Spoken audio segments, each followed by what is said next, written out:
இங்க ஒரு வீட்டுக்கு எதுக்க ஏகப்பட்ட மரணம். இந்த வீடையே யமலோகத்தோட நாம கம்பேர் பண்ணலாம்னு நினைக்கிறேன். ஏன்னா தெரிஞ்சோ தெரியாமையோ இந்த வீட்டு பக்கம் வந்தா மரணம் நிச்சயம், விபத்துக்கள் நிச்சயம். இந்த மாதிரி பல மரணங்கள், பல விபத்துக்கள் இந்த குறிப்பிட்ட ஒரு வீட்டுக்கு முன்னாடி மட்டும் நடந்துகிட்டே இருக்குது. ஏன் இந்த மரணங்களுக்கும் நடக்க போற பார்க்க போற இந்த கதைக்கு ஒரு சம்பந்தம் இருக்குன்னா கூடவே வேற ஒரு விஷயமும் இந்த படத்தோட சம்பந்தப்பட்டிருக்கிறது. உங்கள எத்தனை பேர் இந்த மாதிரி யோசிச்சிருப்பீங்கன்னு தெரியல. வசதி வாய்ப்பு வேணும், பணம் வேணும்னு யோசிக்கிறது, நம்மளும் சம்பாதிக்கணும், செட்டில் ஆகணும்னு யோசிக்கிறதெல்லாம் சகஜம்தான். எல்லாரோட மனநிலையும் கிட்டத்தட்ட அந்த மாதிரி தான் இருக்கும். ஆனா சில சமயம் நம்ம பைக்லயோ சைக்கிள்லயோ இல்ல கார்லயோ போய்கிட்டு இருக்கும்போது, பஸ்ல போய்கிட்டு இருக்கும்போது எங்கேயாவது ரோட்ல சைட்ல ஒரு மூட்டை நிறைய ஒரு பணம் கிடைக்காதா? இல்ல உள்ள குப்பையா இருக்கு, என்ன இருக்குன்னே தெரியாம ஒரு மூட்டை கிடக்கும் போது அந்த மூட்டைக்குள்ள பணம் கிடைக்காதா? இப்படி கூட சில பேர் யோசிச்சுட்டு போயிருக்கிறது உண்டு. அந்த மாதிரி அனுபவங்களுக்கு உண்டா? அதே மாதிரி சில பேர் அவங்க பிளைட்ல போகும்போதோ இல்ல கார்ல போகும்போதோ ஆக்சிடென்ட் ஆயிடுமோ அப்படின்னு யோசிச்சுட்டே போறதும் உண்டு. இல்ல ஏதாவது ஒரு விபத்துக்குள்ளானவங்க அந்த விபத்தை விட்டு மீள முடியாம, விபத்து நடந்தது ஏதோ ஒரு நாள் ஏதோ ஒரு நொடி,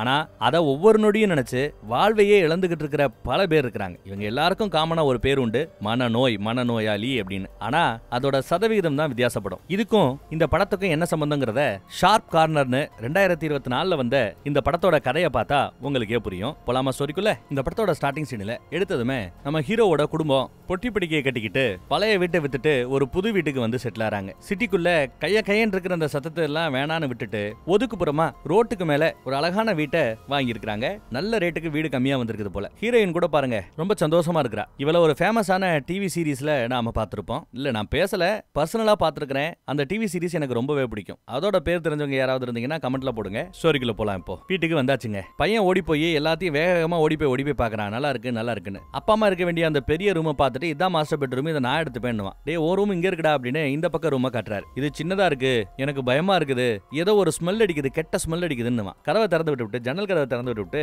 இப்ப ஸ்மெல் வராது, ஓகேவா அப்படிங்கிறாப்ல. அப்புறம் விளையாடுறதுக்கு பிராக்டிஸ் எடுத்துட்டு இருக்காரு. அப்புறம் குடும்பமா எல்லாரும் ஒண்ணா உட்காந்து சாப்பிட்டுட்டு இருக்காங்க. வீடை ரெடி பண்ணணும், என்னென்ன வேலை பார்க்கணும்னு பேசிட்டு இருக்காங்க. சும்மா மொபைலையே நோண்டிட்டு இருக்காதா, மொபைல் டேப் இதெல்லாம் புடிங்கி வைக்கணும், வீட்டுல யாருமே அதை பயன்படுத்தக்கூடாதுன்னு அம்மா பேசிட்டு இருக்காங்க. என்ன சொல்றீங்கன்னு கேட்க பண்ணிடலாம் அப்படிங்கிறான் இவனும். அப்புறம் அந்த அம்மா யோகா பண்ணிக்கிட்டு இருக்கும். எதையோ கார்ல மறந்து வச்சிட்டா போல, எடுத்து வர முடியுமான்னு கேட்க சரி நீ இவரும் போய் எடுத்துட்டு வர போறார். என்னப்பா எடுத்துட்டு வந்திருக்காரு அப்படின்னு பார்த்தா பையனுக்கு பிடிச்ச பொம்மை ஒண்ணு கார்ல கிடந்திருக்குதுங்க. அந்த பொம்மை இல்லாம தூங்க மாட்டானா, அதை எடுத்து வந்து அவங்கிட்ட கொடுத்துட்டு அவனையும் நல்லபடியா படுக்க வச்சுட்டு கிளம்புறார். இங்க யோகா பண்ணிட்டு இருக்கிற தான் பொண்டாட்டியோட காதல் பண்ணிக்கிட்டு இருக்க திடுதுப்புன்னு பார்த்தா இவங்க வீட்டுக்கு வெளியில இருக்கிற அந்த மரத்துல நங்குன்னு மோதுனாப்ல ஒரு காரு ஆக்சிடென்ட் ஆகி பெருத்த சேதாரம். மிரண்டு போய் அறகுறையா இவர் பாக்குறத கவனிக்கலாம். என்ன பண்ணணும்னு தெரியல. பொண்டாட்டி தான் ஆம்புலன்ஸுக்கு போன் பண்ணுங்க, 911க்கு போன் பண்ணுங்கன்னு சொல்றா. அப்புறம் தான் படத்தோட பேரே போடுறாங்க, ஷார்ப் கார்னர் அப்படின்ட்டு. இவங்க வீட்டுக்கு முன்னாடி ரொம்ப ஷார்ப்பான ஒரு கார்னர் வளைவு உண்டு. அதைத்தான் படத்தோட பேராவே வச்சிருக்காங்க. மரத்துல மோதி நடந்த இந்த கோர விபத்தை பத்தி நியூஸ்ல எல்லாம் ஓடிக்கிட்டு இருக்குது. வண்டி ஓடிக்கிட்டு இருந்தவன் சம்பவ இடத்துல செத்து போயிட்டான் போல. ஒரு டீனேஜ் பையன் கூட வந்த சில பேர் உயிரோட இருக்காங்க. அவ ஏதோ ட்ரிங்க்ஸ் பண்ணி இருந்திருக்கான், அதனால ஆக்சிடென்ட் நடந்திருக்குன்னு பேப்பர்ல போட்டுருக்காங்க போல. இவன் வேலை பார்க்குற இடத்துல வேலையை விட்டுவிட்டு இந்த நியூஸையே மாதிரி பார்த்துட்டு இருக்கான். அங்க ஒருத்தர் இவனோட மேனேஜர். அவர் சின்ன பையன் மாதிரி இருக்கிறாப்ல. என்ன ஒரு மாதிரியாவே உட்கார்ந்து இருக்கிற, கொஞ்சம் அப்டேட் பண்ணுப்பா அப்படின்னு கேட்கும்போது அப்புறம் தான் இவன் சுதாரிச்சு அப்டேட் கொடுக்குறான். அப்புறம் அவங்கிட்ட வந்து இங்க பாரு, நீ தான் எனக்கு இந்த தொழிலையே கத்து கொடுத்த, ஓன் டீம்ல தான் ஒரு சாதாரண சிசிய புள்ளியா உங்ககிட்ட வந்து சேர்ந்தேன். ஆனா ஒரு நல்ல ப்ரொமோஷன் வாய்ப்பு கிடைக்கும் போது, கம்பெனி என்ன நம்பி ஒரு வாய்ப்பு கொடுக்கும் போது நீ எனக்கு இப்போ ரிப்போர்ட் கொடுக்குறாப்ல ப்ரொமோஷன்ல வந்து நிக்கிறேன், அதுக்காக உனக்கு ஒன்னும் மன வருத்தம் இல்லையே அப்படி இதுன்னு விசாரிக்க அதெல்லாம் ஒண்ணும் இல்ல, அரசியல இதெல்லாம் சகஜமாப்பாங்கிற ரேஞ்சுக்கு அவர் பேசுறாரு. ஆனா மனசுக்குள்ள பயங்கர கோவம் இருக்குது. அதையெல்லாம் கண்ட்ரோலா வச்சுக்கிட்டு தான் பேசுறாப்ல. அப்புறம் பையனை பிக்கப் பண்ணிட்டு பொண்டாட்டியை பிக்கப் பண்றதுக்காக காத்துட்டு இருக்காரு. இவங்க கிட்ட ஒரே ஒரு கார் தான் இருக்குது. சோ ஒரே கார்ல தான் எல்லாரும் வேலையை முடிச்சுட்டு பொண்டாட்டியை பிக்கப் பண்ணிட்டு போகணும் போல. ரெண்டாவது ஒரு கார் வாங்கிடலாமே அப்படின்னு யோசிச்சுட்டு இருக்கான். எப்பா ஏற்கனவே ஏகப்பட்ட செலவு இஎம்ஐ எல்லாம் போய்கிட்டு இருக்குது, இதுல இன்னொரு காருக்கு செலவு பண்ண வேண்டாங்கிறாங்க அம்மா. அப்பதான் அந்த பேப்பர்ல வந்த சேரிய பொண்டாட்டி கிட்ட அவன் காட்டுறான். என்ன நினைக்கிற அப்படின்னு கேட்க இத பத்தி எல்லாம் யோசிக்கிறதுக்கு எனக்கு நேரம் இல்ல, 1008 வேலை கிடக்குதுங்கிறாங்க அந்த அம்மா. ஆனா இவன் என்ன சொல்றான், இல்ல எனக்கு மண்டைக்குள்ள ஃபுல்லா இந்த ஆக்சிடென்ட் பத்தி தான் ஓடிக்கிட்டு இருக்குதுங்கிறான். வீட்டை விட்டு வெளியில போகாம வீட்டுக்குள்ளேயே இருக்கணும்னு தோணுது. இந்த இங்கிலீஷ்ல எல்லாருமே இந்த மனநல மருத்துவர்களை பாக்குறதுக்கு ஒரு பெரிய கூட்டம் போகும். அவங்கள அதிகபட்சமா இருக்கிறவங்களுக்கு ஒரு வியாதி ஒரு உண்டு. அது என்னன்னா PTSD அப்படின்னு சொல்லுவாங்க. PTSD.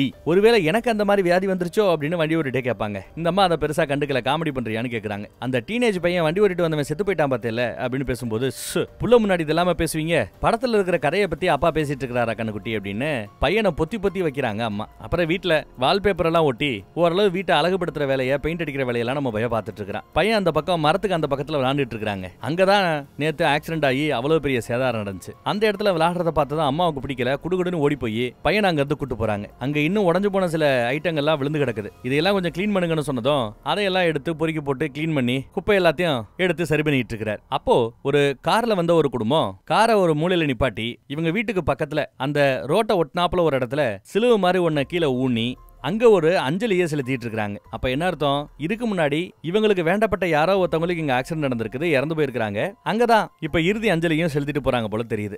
அவங்க போன பிறகு புல்லுக்கு தண்ணி பாய்ச்சிக்கிட்டு இருந்தவன் அப்புறம் அந்த சிலுவையில என்ன எழுதிருக்குன்னு வந்து பாக்குறான். ஒரு பேர் எழுதி இருக்குது, இறந்து போனவரோட பேரு, அவர் வாழ்ந்த வயசு, இதெல்லாம் எழுதி இருக்குது. அப்புறம் ரோட்ல போகக்கூடிய வண்டிகளோட தடம் பதிஞ்சிருக்கிறதையும் கவனிக்கிறாப்ல. அது கொஞ்சம் ஷார்ப்பா வளையிற ஒரு ரோடு மாதிரி இருக்குதுங்க. எல்லா கோணத்திலையும் போய் நின்னு பாக்குறான், ஏன் இங்க ஆக்சிடென்ட் ஆகுதுன்னு. அப்பதான் ஒரு மேட்டரை கவனிக்கிறான். அங்க வளைவு இருக்குங்கிறத ஒரு போர்டு அழகா காமிச்சுக்கிட்டு இருக்கும். ஆனா புல்லெல்லாம் எக்கு தப்பா வளர்ந்து அந்த வளைவு இருக்குங்கிறத அந்த போர்டையே மறைச்சிருக்குதுங்க. அதை கவனிக்கிறார். அப்புறம் இறந்து போன பையனோட பேரை நெட்ல சர்ச் பண்ணிட்டு அவனோட வாழ்க்கையை பத்தி பார்த்துட்டு இருக்கிறார். இதுக்கு மத்தியில வேலையை அவன் ஒழுங்கா கவனிக்கிறது இல்ல. இவர் டீம்ல இருக்கிற ஒருத்தவர் ஏதோ வேலை கேட்டு இதை பத்தி பேசிட்டு இருக்கும்போது அதை கண்டுக்காம நான் அப்புறம் பாக்குறேன்னு சத்தம் போட்டுட்டு இறந்து போன பையனோட வீடியோவை தான் பார்த்துட்டு இருக்கிறாப்ல.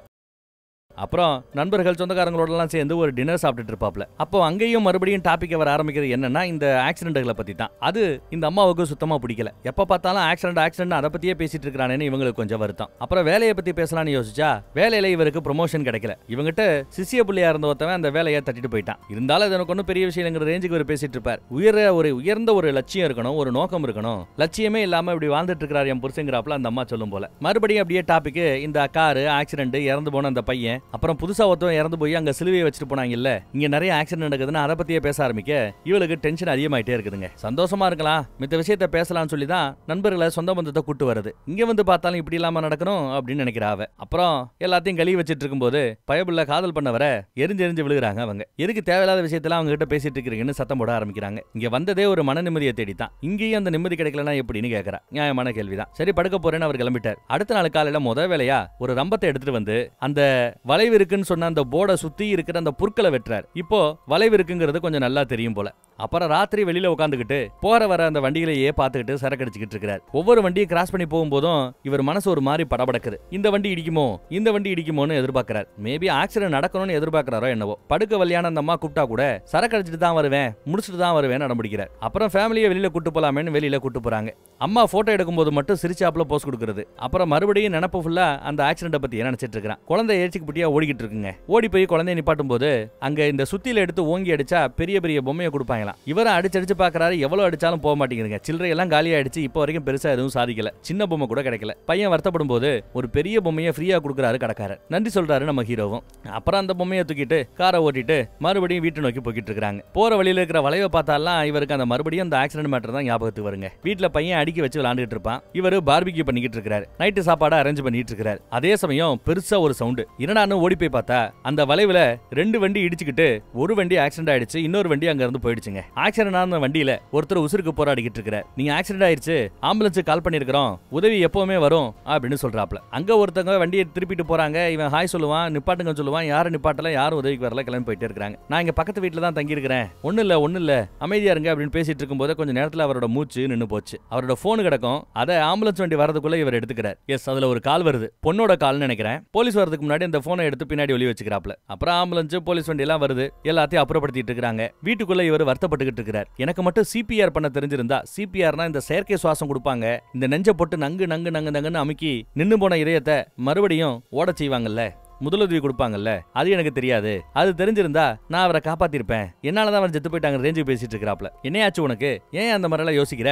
எவங்களோ 2 வண்டி இடிச்சுக்கிட்டு ஒருத்தன் செத்துட்டான், ஒருத்தன் கிளம்பிட்டான். இதுக்கு நாம என்ன பண்ண முடியும்னு அந்த அம்மா கேக்குது. வாசமான கேள்விதான். அடுத்து ஆபீஸ்ல உட்காந்து வேலை பார்க்காம இப்ப கடைசியா ஒருத்தர் இறந்து போனார்ல, அவரோட போனை எடுத்தான்ல, அந்த போனை மொபைல்ல கனெக்ட் பண்ணி அதுல இருக்கிற டேட்டா எல்லாத்தையும் எடுத்து அதுல இருக்கிற இறந்து போனவரோட போட்டோ, அவரோட வாழ்க்கை, இது எல்லாத்தையும் பாக்குறாங்க. ஏன் இந்த மாதிரி கிறுக்குத்தனமா பண்றான்னு நமக்கு ஒன்னும் பிடிபடல. படம் முழுக்கவே இப்படித்தான் இருக்கும். என்ன நடக்குது நடக்குங்கிறது புரியாமையே இருக்கும். அப்புறம் அந்த இறந்து போனவரோட இறுதி அஞ்சலிக்கு யாரும் கூப்பிடாமையே அங்க போறான். பெருசா வருத்தப்படாம அங்க இருக்கிற பொருட்களை எல்லாத்தையும் எடுத்து சாப்பிட்டுட்டு அப்புறம் போட்டோல பார்த்தான்ல, சம்பவத்தப்போ இறந்து போனவரோட பொண்ணு கால் பண்ணிருக்கும். அந்த பொண்ணுட்ட போய் இவரு நானும் நண்பர்கள் அப்படின்னு பேச்சு கொடுக்குறாப்ல. எங்க சந்திச்சுக்கிட்டீங்க, எங்க பழகுன்னு கேட்கும்போது கோல்ஃப் விளையாடுவாரு, நானும் விளையாடுவேன்னு சொல்றான். அவர் கோல்ஃப் விளையாடுற வீடியோ எல்லாம் அவன் பார்த்திருப்பான் போல. அதனால கரெக்டா போய் சொல்ல அவங்களும் அந்த பொய்யை நம்புறாங்க. அப்புறம் அதை பத்தி இதை பத்தி பேசிட்டு இருக்கும்போது எல்லா செயலுக்கும் பின்னாடி ஏதோ ஒரு காரணம் இருக்கும். எங்களோட வழிகளுக்கு பின்னாடி கூட ஆண்டவர் ஏதாவது ஒரு விதியை செட் பண்ணி வச்சிருப்பாருன்னு பேசும்போது, அதெல்லாம் ஒண்ணும் இல்லம்மா, தப்பான நேரத்துல தப்பான இடத்துல உங்க அப்பா இருந்ததுதான் பிரச்சனைன்னு சொல்லும்போது, இப்படி எல்லாம் பேசிட்டீங்கன்னா எங்களுக்கு ஆறுதலாவா இருக்கு அப்படின்னு அந்த அம்மா கேக்குது. சாரின்னு சொல்லிட்டு அவனு கிளம்பிடுவான். அப்புறம் சிபிஆர் கொடுப்பது எப்படின்னு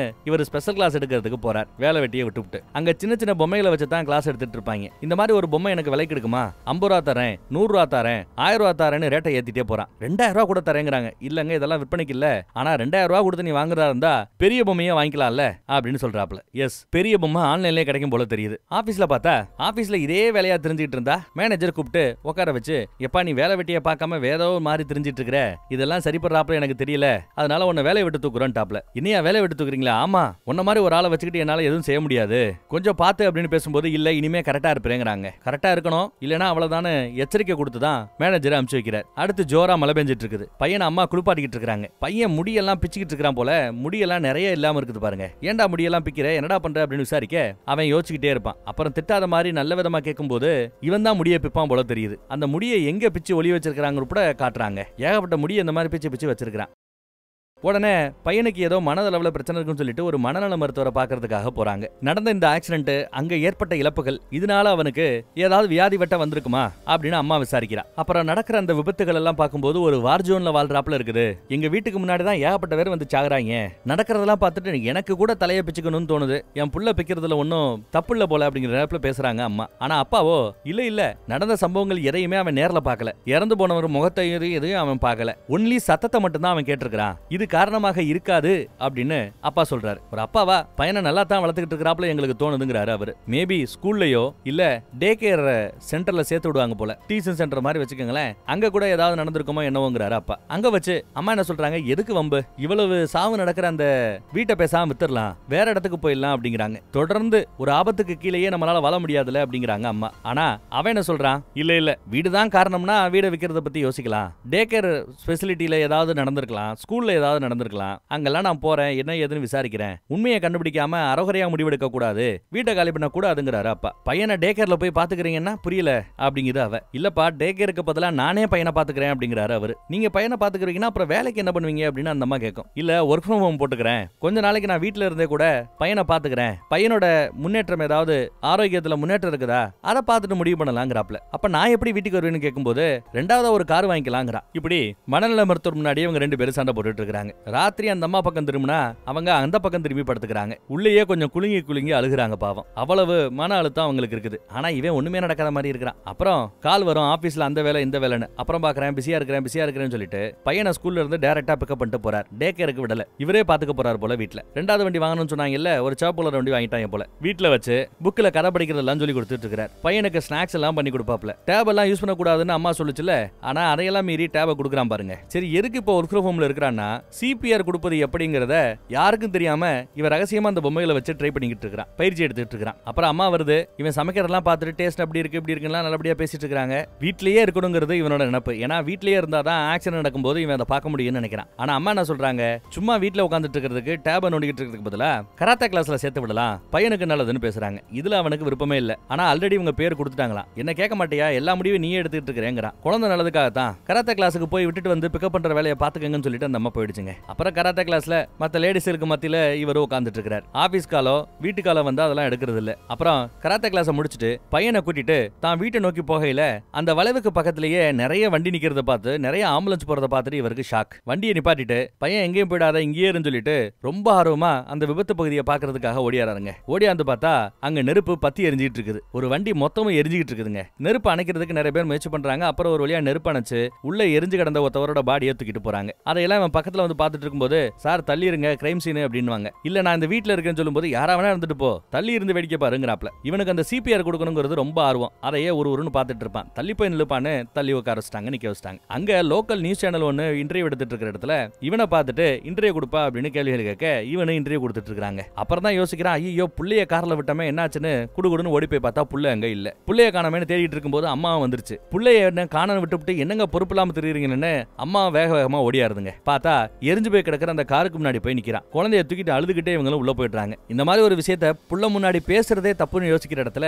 புள்ள இந்த மாதிரி எரிஞ்சிட்டு இருக்கிற விஷயத்த நேர்ல பாத்துட்டாங்கிறது அவங்களுக்கு அவ்வளவு ஆத்திரத்தை ஏற்படுத்திருச்சு. நீ ஒழுங்கா போய் ஒரு மனநல மருத்துவரை பாரு அப்படின்னு சொல்லிட்டாங்க போல. இந்த மனநல மருத்துவர் அந்த அம்மாவோட ஃப்ரெண்டு. சோ அவரை போய் பாருன்னு சொன்னதுனால இவனும் போய் பாக்குறாங்க. அவர் கேட்கிற கேள்விக்கெல்லாம் ரொம்ப யதார்த்தமா பதில் சொல்லிட்டு இருக்கிறார். தெரியாதனமா அன்னைக்கு பையனை கார்ல உட்கார வச்சுட்டேன், ஒரு நிமிஷம் லேட் ஆகி போச்சு, அதுக்காக நான் இந்த மாதிரி தெரப்பிக்கு வரணும், கவுன்சிலிங் எடுத்துக்கணும்லாம் என் பொண்டாட்டி பேசுறதெல்லாம் ரொம்ப டூ மச் அப்படின்னு பேசிட்டு இருக்கிறாப்ல. இருந்தாலும் அவளோட திருப்திக்காக சந்தோஷத்துக்காக தான் இங்க வந்திருக்கிறேன், அட்டன் பண்ணிட்டு இருக்கிறேன்னு சொல்றாரு. நடக்கிற ஆக்சிடென்ட் பத்தி கேட்க அதெல்லாம் ரொம்ப டீடைலா தெள்ள தெளிவா புட்டு வைக்கிறாங்க. ஆனா வாழ்க்கையை பத்தி பேசும்போது அதுல அவன் பேசுறதுக்கு ஆர்வம் காட்டல. ஆக்சிடென்ட் பத்தியும் ரோட்டை பத்தியும் பேசினா மட்டும் ரொம்ப ஆர்வமா பேசிட்டு இருக்கான். அதுல ஒரு கட்டத்துல இந்த கராத்தே கிளாஸ் இதெல்லாம் வேணான்னு சொன்னேன். எங்க என் பொண்டாட்டி கேட்டா கராத்தே கிளாஸ்ல கொண்டு போய் சேர்த்து விட்டா. நானும் அங்க இருந்து பையனை கூட்டு வராப்ல ஆயிப்போச்சு. நான் மட்டும் சம்பவத்தப்போ கராத்தே கிளாஸுக்கு போகாம வீட்லயே இருந்திருந்தேன்னா அவர் இறந்திருக்க மாட்டார். அவருக்கு நான் சிபிஆர் கொடுத்து இந்நேரம் காப்பாத்தி இருப்பேன். இது எல்லாத்தையும் அவாய்ட் பண்ணிருக்கலாம்னு பேசுறாரு. யாரும் இறந்திருக்க தேவையில்லைன்னு பேசுறாரு. எங்க வீட்டுல நீங்க இருக்கிறீங்களோ இல்லீங்களோ சாக வேண்டியவங்க விதிப்படி சாகத்தான் செய்வாங்க. அதுக்கும் உங்களுக்கும் சம்பந்தம் இல்லைங்கிறது உங்களுக்கு புரியலையா அப்படின்னு கேக்குறாரு மனநல மருத்துவர். ஆனா அவன் இல்ல, அவரோட உசுறு என் கையில அப்படின்னு பதில் சொல்றாப்ல. அடுத்து வீட்டை வித்தியாகணும்னு அம்மா கட்டணட்டா சொல்லிட்டாங்க. வீடை விக்கிறதுக்கு பெரிய போர்டையும் வச்சிட்டாங்க. குப்பை எல்லாத்தையும் இவர் எடுத்து போட்டு போயிட்டு இருப்பாரு. வண்டிகள் எல்லாம் ரோட்ல கிராஸ் பண்ணி போறதை கவனிக்கிறார். அங்க அந்த டேர்னிங் போட்டிருக்குல்ல வளைவு, அது ரொம்ப தெளிவா நல்லா தெரியுது. இப்பெல்லாம் அம்மா தனியா படுக்கிறது இல்ல, பையனை கூட வச்சுக்கிட்டு பையன் கூடயே படுத்துக்கிறாங்க. இவர் தான் இப்ப தனியா படுக்க ஆரம்பிக்கிறார். ஏற்கனவே இருக்கிற பிரச்சனை இல்ல, இது வேற, தனிமை வேற. அப்புறம் வேலை பார்க்குற இடத்துல வேலை ஒழுங்கா பார்க்கலன்னு போன தடவை கொடுத்த அந்த வார்னிங் எல்லாம் தாண்டி இந்த தடவை வேலையை விட்டே தூக்குறோம், யூ ஆர் ஃபயர்ட் அப்படின்ட்டாங்க. இடத்த காலி பண்ணு சொன்னதுல இவருக்கு இன்னும் வருத்தம். ஏற்கனவே எவ்வளவு பிரச்சனை, இப்ப வேலை வேற போயிடுச்சு. அதையே நினைச்சுக்கிட்டு வண்டி ஓட்டிட்டு வீட்டு பக்கம் வரார். ஆனா அதை பத்தி எல்லாம் எதையும் கவனிக்காம குழந்தையோட வந்து ஜாலியா விளையாடுறாப்ல, அந்த அம்மா கூட விளையாடுறாப்ல பண்றாரு. ஆனா அந்த அம்மா வெறுப்பத்தான் கொட்டிக்கிட்டு இருக்குதுங்க. அப்புறம் இந்த பையன் விளையாண்டுகிட்டு இருக்கிற அந்த பொம்மைகள் எல்லாத்தையும் அடுக்கி வச்சிட்டு இருக்கும்போது ஒரு மேட்டரை கவனிக்கிறார். பையன் வச்சிருந்த பொம்மைகளை எப்படி அடுக்கி வச்சிருக்கான் பாருங்க. ஆம்புலன்ஸ் வண்டி நிக்குது, தீயணைப்பு வண்டி நிக்குது, காரு நிக்குது, காருக்கு முன்னாடி ஒரு சின்ன பையன் நிக்கிறான். அப்ப என்ன அர்த்தம், இவன் பார்த்த விஷயத்தை தான் அப்படியே பொம்மைகளை வச்சு அதை திரும்ப நினைச்சிட்டு இருக்கான்னு அர்த்தம் இல்ல. அதை பார்த்துட்டு இவர் ஒரு மாதிரியா இருக்கிற. அப்புறம் குப்பைகளை கொற்ற இடத்துக்கு கொண்டு வராருங்க. அந்த குப்பை தொட்டிய ரோட்டுக்கு பக்கத்துல கொண்டு போய் வைக்கிறார். அப்புறம் இன்னும் ரோட்டை மறைச்சாப்புல கொண்டு போய் உள்ள வைக்கிறார். இப்ப எதுக்கே அதெல்லாம் வைக்கிறான், என்னையா எதிர்பார்க்கறான்னு பார்த்தா ஏதாவது ஆக்சிடென்ட் நடக்கணும்னு எதிர்பார்க்கறான் போல தெரியுது. ராத்திரி ஃபுல்லா தூங்காம ஏதாவது சத்தம் கேட்கும் அப்படின்னு காத்துட்டு இருக்கிறார். சத்தம் கேட்கல. போற வர வண்டியோட வெளிச்சம் வரும்ல, அந்த வெளிச்சத்தை தான் கவனிச்சுக்கிட்டே இருக்கிறார். எவ்வளவு நேரம் தூங்குனாரோ தூங்கலையோ தெரியல. இப்ப இந்த தூக்கமின்மை பிரச்சனை வேற. அடுத்த நாள் காலையில வந்து பார்த்தா பொட்டி நடு ரோட்ல அப்படியே தான் இருக்குது, ஒரு பிரச்சனையும் இல்ல, ஒரு ஆக்சிடென்ட்டும் நடக்கல. அப்புறம் அம்மாவையும் பையனையும் நல்லபடியா அனுப்பிச்சு வைக்கிறார். சரி எல்லாரும் பீஸா சாப்பிட போலாம், மதியம் 3 மணிக்கு சாப்பிடலான்னு பேசி முடிவு எடுத்துக்கிறாங்க. அவங்கள குட் பை சொல்லி அனுப்பிச்சு வச்சுட்டு இவரு ஆபீஸுக்கு போறாப்ல ஒரு ஆக்ஷனை போடுவார், காரை திறக்கிறாப்ல ஒரு ஆக்ஷனை போடுவார். பட் ஆபீஸுக்கு போகல, ஏன்னா ஆபீஸ்ல வேலையே இல்லையே, தூக்கிட்டாங்களே. அப்புறம் மறுபடியும் பொம்மையை வச்சு செயற்கை சுவாசம் கொடுக்கறது எப்படி இன்னும் போன இதயத்தை நின்னு போன இதயத்தை எப்படி மறுபடியும் செயல்பட செய்வது, இதையெல்லாம் பார்த்துட்டு இருக்கிறார். அப்புறம் நிறைய டிவி வீடியோக்கள்லயும் ஆக்சிடென்ட் எப்படியெல்லாம் நடக்குதுங்கிறத பார்த்துட்டு இருக்கிறார். எப்படியெல்லாம் யாரை காப்பாற்றணும் வைக்கணும், என்ன டூல்ஸ் தேவை, இதெல்லாம் பார்த்துட்டு இருக்காருங்க. ஆனாலும் அவர் எதிர்பார்க்கறாப்ல ஆக்சிடென்ட் எதுவும் நடக்கல. அப்புறம் பயபுல்ல சாப்பிட்டுக்கிட்டே ஏதாவது நடக்குமான்னு வெளியில எட்டி பார்த்துக்கிட்டே இருக்கிறார். எதுவும் நடந்தாப்ல தெரியலங்க. திருதுப்புன்னு பார்த்தா வீட்டை பார்க்கறதுக்கு ஒரு ஜோடி வந்திருக்குது. வீடு விற்பனைக்கு தெரிஞ்சுக்கிட்டு பொண்டாட்டி அமைச்சிருக்காங்க, வீடை பார்க்கணும்னு வந்திருக்காங்க. ஆனா வந்திருக்கவங்க கிட்ட இந்த வீட்டை சுத்தி நிறைய ஆக்சிடென்ட் நடக்குது, நிறைய சாவு விழுகுதுன்னு எல்லாத்தையும் சொன்னதும் அவங்க பயந்து போயிட்டாங்களா என்னன்னு தெரியலங்க. அப்புறம் மனநல மருத்துவர் முன்னாடி 2 பேருமே உட்கார்ந்துருக்காங்க. எதுக்கு திரும்ப கவுன்சிலிங் சொல்லிட்டு இருக்கீங்க, என் பிள்ளைக்கு பிடிஎஸ்டி இந்த மாதிரி வியாதிகள் எதுவுமே கிடையாது, அவனை மனநல மருத்துவர்கிட்ட கூட்டு வந்தீங்க, இப்ப என்ன மனநல மருத்துவர்கிட்ட கூட்டு வரீங்க, ஒண்ணு இல்லாத விஷயத்தை ஏன் பெருசுபடுத்துறீங்கிறாரு அவரு. மனநல மருத்துவரோ கடந்த 6 வாரமா நான் அந்த பையனை பார்த்துட்டு இருக்கிறோம். பொதுவா பிடிஎஸ்டிங்கிற இந்த வியாதி யாருக்காவது வந்ததுன்னா அவர்கள் மனசுக்குள்ள ஒரு மிகப்பெரிய போராட்டமே ஏற்படும். வண்டி ஓட்டுறதை அவாய்ட் பண்ணுவாங்க, வீட்டை விட்டு வெளியில போறதை அவாய்ட் பண்ணுவாங்க, நெருப்ப கண்டா பயம் வரும், இல்ல நெருப்ப பார்த்துக்கிட்டே இருக்கணும்னு தோணலாம், இல்ல நடந்த அந்த விபத்து மறுபடியும் நடக்கிறாப்ல அவங்க திரும்ப கற்பனை பண்ணுவாங்க, இல்ல அது நடக்கிறது கூட ஏங்கவும் செய்யலாம். உங்க பையனோட நடவடிக்கையில பார்க்கும்போது அப்படி ஒண்ணு பெருசா நடக்கிறாப்ல தெரியல. ஆனா விளையாடக்கூடிய பொம்மைகளை கூட அந்த விபத்து நடக்கிறாப்லயே அவன் அடிக்க வைக்கிறத பார்த்தா ஆரம்ப ஸ்டேஜ்ல அவன் இருக்கிறாப்ல தெரியுது. ஆனாலும் சின்ன பையங்கிறதுனால ரொம்ப ஈஸியா அவனை வளைச்சு கொண்டு வந்துட முடியும், ஒன்னும் பிரச்சனை இல்லைங்கிறாங்க மனநல மருத்துவர். அப்போ கால் வருதுங்க. வீட பார்க்க வந்திருந்தாங்கல்ல, அவங்க கால் பண்ணிருக்காங்க போல. ஒரு நிமிஷம் நான் அட்டன் பண்ணணும்னு சொல்லிட்டு கால் அட்டன் பண்றதுக்கு அந்த அம்மா அங்கிட்டு போயிடுதுங்க. அதை பார்த்தது இவர் ஒரு மாதிரி ஆகிறார். பையனுக்கு இப்போ ஒண்ணும் இல்லைன்னு நினைச்சுக்க வேண்டாம், பின்னாடி இது பெரிய விஷயமா கூட விசுவம் எடுக்கலாம். ஒரு விபத்துக்கே நிறைய பேருக்கு இந்த வியாதி வரும். இங்க 3-4 விபத்துக்களை பார்த்ததுனால கவனமா இருக்கணும்னு மனநல மருத்துவர் எச்சரிக்கிறார். இந்த பக்கம் பார்த்தா அம்மா கோவமா பொட்டி பிடிக்க கட்டிக்கிட்டு வீட்டை விட்டு வெளியேறாங்க. ஏன்னா வீடை வாங்க வந்தவங்க கிட்ட நடந்த விபத்துக்களை பத்தியும் நடந்த சாவை பத்தியும் சொல்லி வீட்டை விற்க கூடாதுன்னு இவன் பண்றான்ல, அது அவங்களுக்கு சுத்தமா பிடிக்கல. உன் கூட வாழ்றதுக்கு எனக்கு விருப்பம் இல்ல, எப்படா விபத்து நடக்கும்னு காத்து கிடக்குற நீ அப்படின்னு சத்தம் போட்டுக்கிட்டே பொட்டி பிடிக்க அடிக்கிட்டு இருக்கும்போது பார்த்தா இவன் ரகசியமா அந்த பொம்மையை வச்சு அதுக்கு அந்த செயற்கை சுவாசம் கொடுக்கறதெல்லாம் பயிற்சி எடுத்துட்டு இருந்திருக்கான்.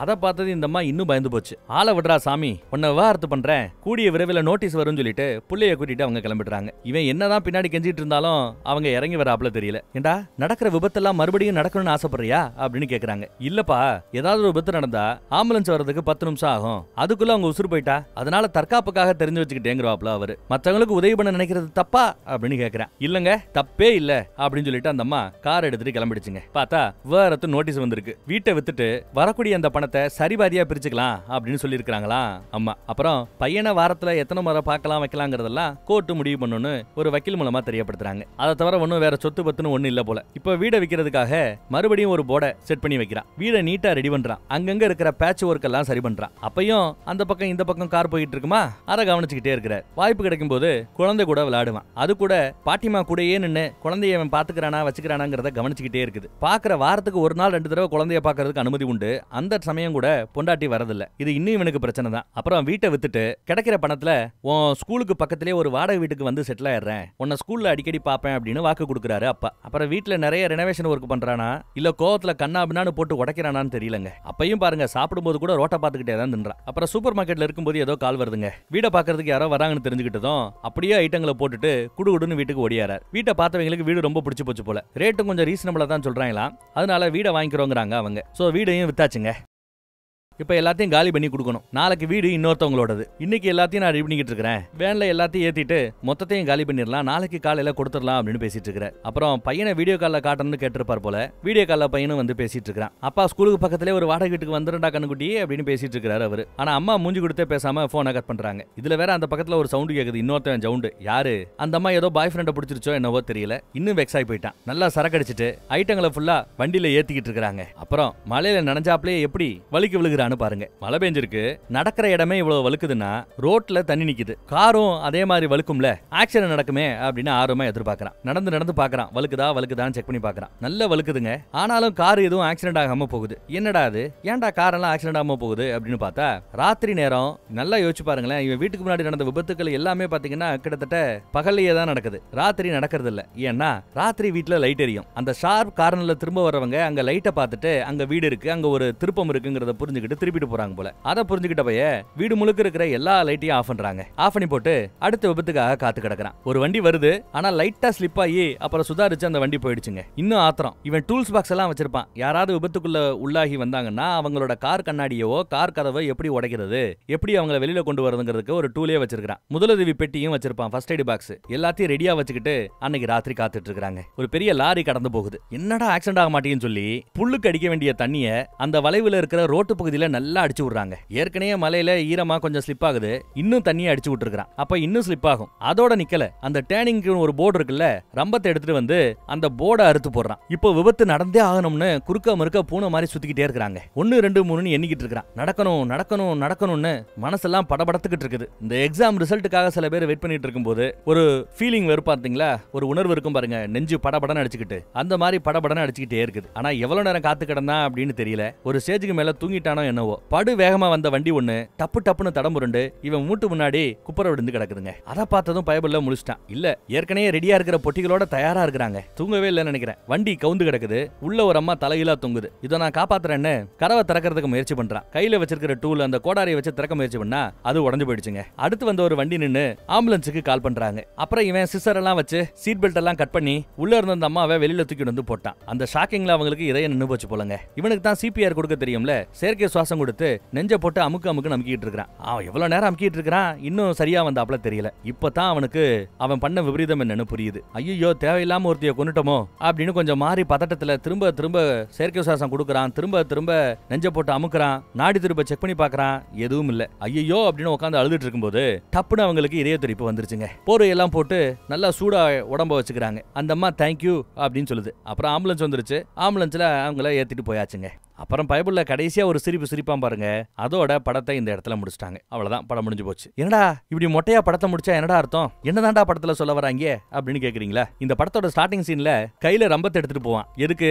அங்க வளைவு இருக்குங்கிறத காட்டக்கூடிய போர்டை சுத்தி பெரிய பெரிய புல்லு முளைச்சு நின்னதுனால அந்த புற்களை வெட்டுறதுக்காக அவன் ரம்பத்தை எடுத்துட்டு போவான். இந்த மாதிரி நிறைய பேர் செய்வாங்களா? செய்வாங்க. சராசரியா யதார்த்தமான மனநிலையில இருக்கிற யாரா இருந்தாலும் இதை செய்வாங்க. அப்படி இந்த வீட்டுக்கு வரும்போது இவன் அந்த மாதிரி ஒரு மனநிலையில இருந்தவன் தான். ஆனா அதே ஆளு கையில ரம்பத்தை எடுத்துட்டு போய் வளைவு இருக்குங்கிற அந்த போர்டையே அறுத்து போடுறானா என்ன அர்த்தம்? அவன் பெரும்பான்மையான மக்கள் இருக்கக்கூடிய அந்த யதார்த்த மனநிலையில இப்ப இல்லைன்னு அர்த்தம். இந்த சீரியல் கொலகாரங்க இல்ல இந்த PTSDன்னு ஒரு வியாதியை சொல்றோம் பாத்தீங்களா, அந்த மாதிரி வியாதிக்குட்பட்ட 1-2 பேர், லட்சத்துல 1-2 பேர் தான் இந்த மாதிரி யோசிப்பாங்க. அந்த மனநிலைக்கு இவன் மாறிட்டான்னு அர்த்தம். அப்படி இவன் மாறுவதற்கான காரணங்கள் என்னன்னு கேட்டீங்கன்னா, எல்லாத்தையும் ஒதுக்கிட்டு இவன் புது இடத்துக்கு வந்தான். புது இடம், புது வீடு. வந்த இடத்துல தொடர்ந்து நடக்கிற ஆக்சிடென்ட், அப்புறம் பொண்டாட்டிக்குள்ள நடந்த சண்டை, பையன்கிட்ட ஏற்படக்கூடிய சின்ன சின்ன மாற்றம், அப்புறம் வேலை போனது, அப்புறம் பொண்டாட்டியே போனது, இப்படி பல விஷயங்கள் அடுத்தடுத்து நடந்து கடைசியில இவனை இந்த மாதிரி ஒரு மனநோயாளியா மாத்திடுச்சு அப்படிங்கறதா நிஜம். இதுல கொடுமையான விஷயம் என்னன்னா, தாம் புள்ளைக்கு மனநோய் வந்துருச்சோன்னு மனநல மருத்துவரை அந்த அம்மா போய் பார்த்துச்சு, செஞ்சுச்சு. அப்போ அந்த மனநல மருத்துவர் சில விஷயங்களை சொல்லுவாங்கல்ல, இப்படி எல்லாம் இருந்தா மறுபடியும் அந்த விபத்து நடக்கும்னு எதிர்பார்க்கறதோ இல்ல நடந்த விஷயங்களை திரும்ப திரும்ப ரீகால் பண்றதோ, இந்த மாதிரி விஷயங்கள் இருக்கிறவங்களுக்கு அந்த மனநோய் இருக்கு அப்படின்னு அர்த்தம்னு அந்த அம்மா சொல்லுச்சு. இதையெல்லாம் சொல்லிட்டு இருக்கும்போது கூட அங்க இருந்து அந்த பொண்டாட்டிக்கு தெரியல பாத்தீங்களா, இந்த அத்தனை சிம்டம்ஸும் புள்ளைகிட்ட இல்ல, ஆனா புருஷன்கிட்ட இருக்குங்கிறத அந்த அம்மா அந்த இடத்துல பிடிச்சிருந்துச்சுன்னா இந்நேரம் குடும்பம் ஒன்னா நல்லா இருந்திருக்கும். அத கணிக்க தவறுனதுல இவ்வளவு தூரம் நடந்து போச்சு. இவனுக்கும் தனக்கு இந்த மாதிரி ஒரு வியாதி இருக்குங்கிறதும் தெரியாம அந்த வியாதியோடயே இப்ப அங்க இருக்கிறான். நல்ல வேலை வீட்டை வித்தாங்க, இல்லனா அதே வீட்டுல இருந்து இன்னும் எவ்வளவு பேரை இவன் பலி கேட்டிருப்பானோ என்னவோ. வேற ஒரு நல்ல படத்துல மறுபடியும் சந்திப்போம். நம்ம வாட்ஸ்அப் குரூப்போட லிங்க் கீழே இருக்குது. இப்ப நான் பேசும்போது கூட என் ஸ்கிரீன்ல வரும். விருப்பப்படுறவங்க கிளிக் பண்ணி ஜாயின் பண்ணிக்கங்க. என்ன சேனல்ல என்ன வீடியோ போட்டாலும் அதோட யூடியூப் லிங்க் நம்ம வாட்ஸ்அப் குரூப்ல கொடுக்குறோம். நீங்களும் மிஸ் பண்ணாம வாட்ஸ்அப் குரூப்லயே எல்லாத்தையும் பார்க்கிறதுக்கு வசதியாக இருக்கும். ஜாயின் பண்ணிக்கிறீங்களா? தேங்க்யூ.